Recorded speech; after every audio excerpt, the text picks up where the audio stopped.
नमस्कार दोस्तों। रीट विद्यार्थियों के लिए एक तो ये जानकारी आप लोगों को या तो होगी और नहीं है तो आप देख सकते हैं कि मिनिमम आपको कितने मार्क्स लेकर आने हैं, कितने प्रतिशत लेकर आने हैं कि आप क्वालिफाई हो जाएं। क्योंकि कुछ कैटेगरी ऐसी भी हो सकती है टीएसपी एरिया की कि जहां आपने क्वालिफाई करना ही सिलेक्शन होने के बराबर है। मान लीजिए क्वालिफाई हो गया मतलब सिलेक्शन हो गया, परंतु कई ऐसे वर्ग हैं जहाँ केवल क्वालिफाई से हैं, जैसे जनरल या कुछ और वर्ग, जहाँ केवल ये 60 और 55 लाने से काम नहीं चलेगा बल्कि आपको और अधिक अंक लाने पड़ेंगे। तो इस पर भी विद्यार्थी कई बार पूछते हैं कि कितना अंक जो है लाना सेफ रहेगा, कितना स्कोर सेफ रहेगा। तो इस पर हम थोड़ा और विश्लेषण करेंगे। पहले ये देख लेते हैं, ये 16 दिसंबर 2020 का प्रारंभिक शिक्षा विभाग के द्वारा जारी आदेश है, जिसमें बताया गया है कि ये जो रीट परीक्षा हो रही है या होने वाली है, इसमें जनरल जो कैंडिडेट है, महिला और पुरुष, ध्यान रखना मेल प्लस फीमेल दोनों के लिए बराबर ही लागू है ये। तो जनरल में अगर आप महिला या पुरुष है तो आपको 60 अंक यानी 60% लाने हैं। 60% का मतलब हो गया 90 अंक। 150 प्रश्नों में से जो रीट के होंगे उनमें से 90 अगर आपके सही होते हैं तो आपकी रीट जो है वो क्वालिफाई मानी जाएगी। ये नहीं कि आप मेरिट में सिलेक्शन हो गया मगर आप रीट क्वालिफाई कर गए, ठीक है। दूसरी बात एसटी है, मेल फीमेल, इसमें 55% है। 55% का मतलब हो गया 82.5 अंक। तो इसमें नेगेटिव मार्किंग नहीं है तो 83 मान लीजिए आप। और टीएसपी एरिया जो है उनके लिए 36% यानी 54 अंक लाने हैं। इसी प्रकार से एससी, ओबीसी, एमबीसी और ईडब्ल्यूएस, इनको 55% यानी कि 82.5 अंक। और उसके बाद में विधवा, परित्यक्ता और भूतपूर्व सैनिक, इनके लिए मिनिमम जो है वो है 50% यानी 75 अंक तो आपको लाने ही है।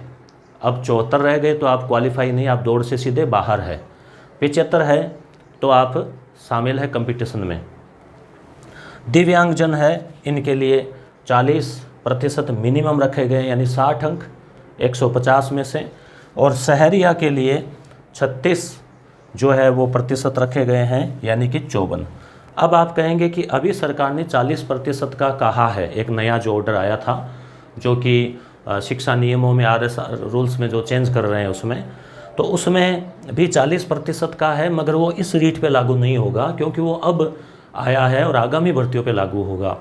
दूसरी बात उसमें भी कही है कि संबंधित वर्गों को छूट देनी होगी, तो वहाँ पर भी मिनिमम 40 रखा है, तो उसके बाद में अलग अलग आरक्षित वर्गों को उसमें भी छूट मिलेगी। अब हम करते हैं बात कि आपको रीट में कितना स्कोर सेफ रहेगा। तो दोस्तों वैसे तो ये कोई जो बात है वो लॉजिकली या वैज्ञानिक रूप से सही नहीं है क्योंकि अभी परीक्षा हुई नहीं और पहले ही हम बता दें, पर फिर भी इस पर क्यों चर्चा कर रहे हैं क्योंकि एक जो पिछले 3-4 एग्ज़ाम हुए हैं रीट के, उसके अनुसार हम अगर मान के चलें कि किस पर कितना कितना सिलेक्शन हो गया था तो एक थोड़ा सा आइडिया इसमें हम दे सकते हैं आपको। बाकी कुछ कह नहीं सकते। क्यों? क्योंकि देखो पहले जनरल, फिर जनरल में भी फीमेल मेल, फिर अलग अलग वर्ग, फिर अलग अलग वर्ग में महिला और पुरुष, उनकी मेरिट, फिर अलग अलग सब्जेक्ट जिसकी ज़्यादा पोस्ट आई, जैसे मान लो पिछली बार अंग्रेजी की आई तो अंग्रेजी की, तो फिर पिछली बार में इस बार में फ़र्क है कि पिछली बार ग्रेजुएशन के 30% अंक जुड़े थे, उससे भी आपका रिजल्ट बहुत प्रभावित हुआ था। किसी के ग्रेजुएशन में ज़्यादा थे, किसी के कम थे। इस बार ग्रेजुएशन के 10% ही जुड़ रहे हैं तो ग्रेजुएशन वाला ज़्यादा प्रभाव नहीं पड़ेगा आपके, ज़्यादा प्रभाव इस बार रीट का रहेगा। तो इसलिए जहाँ सामाजिक जैसे सब्जेक्ट है जिनकी पोस्ट पिछली बार बहुत कम थी और इस बार भी अब कितनी है, मध्यम या कम या ठीक ठाक, वो फिर L1 है तो L1 की जो है वो मेरिट काफ़ी कम रह सकती है। क्यों? क्योंकि L1 में कैंडिडेट जो है वो पोस्ट ज़्यादा है L2 की तुलना में। टीएसपी एरिया है तो उनकी और कम रह सकती है। क्यों? हालांकि मिनिमम तो लानी ही है मगर फिर उसके ऊपर मान लो मिनिमम का मतलब 54 आ गए तो हो सकता है 54 आते सिलेक्शन हो जाए, हो सकता है 55, 56, 60।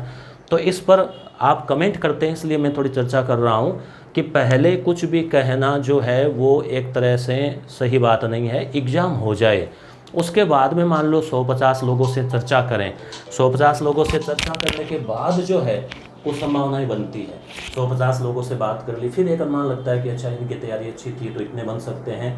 तो वो सब चीज़ें पेपर होने के बाद कुछ संभावनाएं हैं। फिर भी अगर हम बात करें जनरल की तो 90 अंक तो क्वालिफाई है, तो 90 से काम नहीं चलने वाला। अब कई लोग 135 का भी कहते हैं कि 125 130, ऐसा भी नहीं है दोस्तों। जहाँ तक मुझे याद आ रहा है पिछली बार सामाजिक की 125 या 26 रही होगी, क्लियर मुझे याद नहीं है। तो आप कमेंट करके बता देना, आप लोगों ने अगर एग्ज़ाम दिया है तो उस पर थोड़ा आइडिया लग जाएगा। तो अब ज़रूरी नहीं कि इस बार भी उतनी रहे, क्योंकि पेपर में मान लो 10% भी 150 में से थोड़े कठिन आ गए, ठीक है, या सरल आ गए, तो 5-10 का फ़र्क आ जाता है ऊपर नीचे। फिर भी आप टारगेट जो है अपना वो ये लेके चल सकते हैं। जो अच्छे तैयारी करने वाले कैंडिडेट हैं हम उनका कह सकते हैं। अब अलग अलग वर्गों का तो मैं नहीं कह सकता, मैं केवल अधिकतम तैयारी के हिसाब से बात करूं कि आप मान लो मनोविज्ञान पढ़ रहे हैं तो 30 में से आप कोशिश ये करें कि आपके 25 तो आए। इसी तरह से भाषा प्रथम है, उसमें भी आप कम से कम 25 स्कोर तो करें। अगर आप उसका सिलेबस अच्छे से पढ़ लेते हैं 2-3 बार। और भाषा द्वितीय है, थोड़ी सी कठिन हो सकती है आपके, तो उसमें मान लो आप 20 से 25 के बीच 23 मान लिया मैंने, आप ले आए, 3 भाषाओं का हो गया। फिर रहा आपके विज्ञान और गणित, या फिर रहा आपके एसएस, या फिर रहा आपके पर्यावरण 30 और गणित 30 की। तो वहाँ पर आप 50 का स्कोर करते हैं, अपन मान के चलते हैं, तो कितना हो रहा है 13, 123 का स्कोर हो रहा है ये। तो 123 का स्कोर जो है वो तो बहुत ही शानदार है, आपको सिलेक्शन से कोई नहीं रोक सकता। और इतना किया भी जा सकता है। कैसे किया जा सकता है कि देखो, मान लो आप कितनी तैयारी करें, मान लिया 5 गलत हो गए, और फिर इसी तरह से द्वितीय भाषा, मनोविज्ञान में भी आप ये स्कोर मान के चलेंगे और इस हिसाब से तैयारी करेंगे तो आपको सिलेक्शन से कोई रोक नहीं सकता। तो आप अपने आप को ये मान के चलें कि 120 प्लस क्रॉस करना है। परंतु ये बात सब पर लागू नहीं होती। जनरल कैंडिडेट या फिर ये जो कैंडिडेट है, क्योंकि यहाँ पर भी बहुत ज़्यादा भीड़ होने वाली है, ओबीसी, एमबीसी, ईडब्ल्यूएस, एससी, तो यहाँ पर भी कंपटीशन बेहद ज़्यादा जा सकती है। अब ये जो एरिया है, जैसे ये वाला है विधवा और परित्यक्ता, इसमें भी डाइवर्स की संख्या थोड़ी ज़्यादा है, परंतु विडो महिलाओं की कम है। तो यहाँ आप विडो महिला में हो सकता है कि यहाँ आपने मिनिमम क्वालिफाई कर लिया, 75 की बजाय 80 आ गए, तो भी हो सकता है आपका काम हो जाए। दिव्यांगजन है, तो दिव्यांगजन में भी केवल 60 से काम नहीं चलने वाला। एक मैं मोटे तौर पर अनुमान बता रहा हूँ कि आप 60 मत मानो, आप ये मत सोचो कि आपको 60 लाने हैं। ये तो मिनिमम जैसे पास होने के लिए 33% जो वैसे हैं, आप भी अपना टारगेट 100 से ऊपर मान के चलो, कितने तो कम से कम लाने ही है। तो कोई भी आम अभ्यर्थी भी जो जनरल या ओबीसी इनसे मेल कर रहा है, ओबीसी, एसटी में भी देखो कंपटीशन बहुत होने वाला है। तो इसलिए आप जो है अपना टारगेट इस हिसाब से रखें।